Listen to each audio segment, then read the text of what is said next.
Selamat pagi, kami dari kelompok 3 ingin mempresentasikan hasil kerja kami, yaitu sel tumbuhan.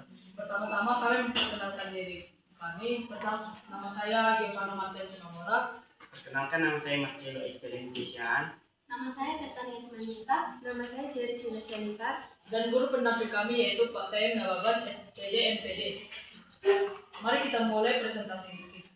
Pertama, sel tumbuhan adalah yaitu sebuah komponen terkecil dari makhluk hidup yang bekerja secara struktural dan fungsional. Sel tumbuhan ditemukan pertama kali oleh Robert Koch dan dia menyayat gabus setipis-tipisnya dan dia menggunakan mikroskop sederhana dan dia menemukan ada celah-celah kecil yang berderet-deret. Setelah itu, pada 200 tahun kemudian, Robert Schwanz menemukan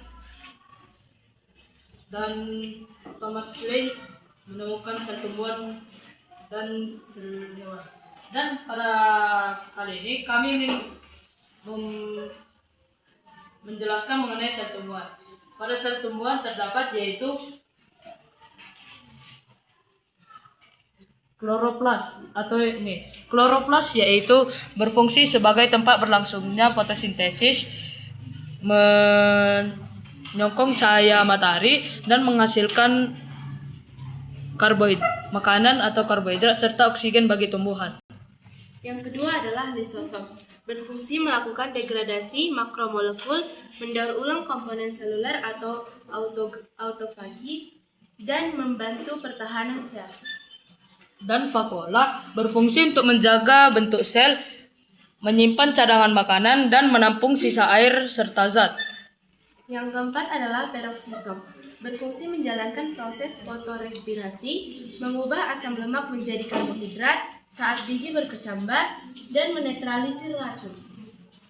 Dan selanjutnya mitokondria yang berfungsi menghasilkan energi, mengatur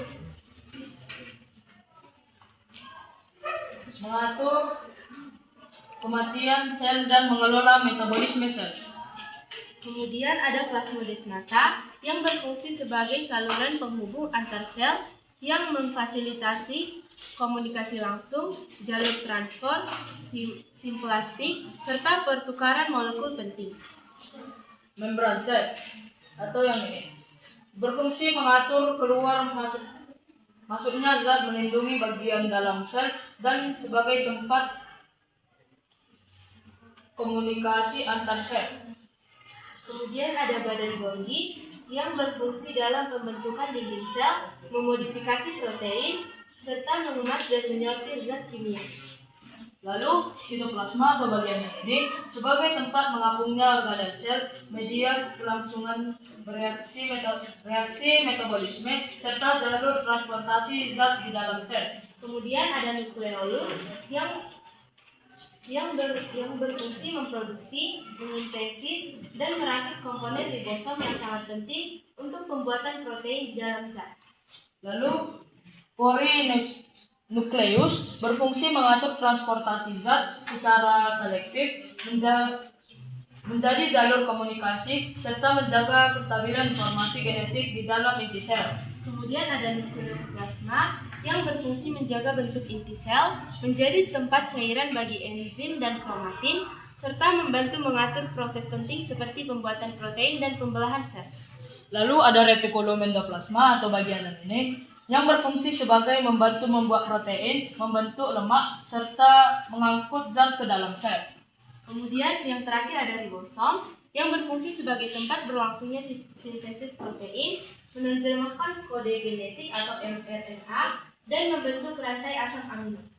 Dan itulah hasil kerja kami yang telah kami presentasikan. Jika ada kesalahan, mohon maaf. Sekian dan terima kasih.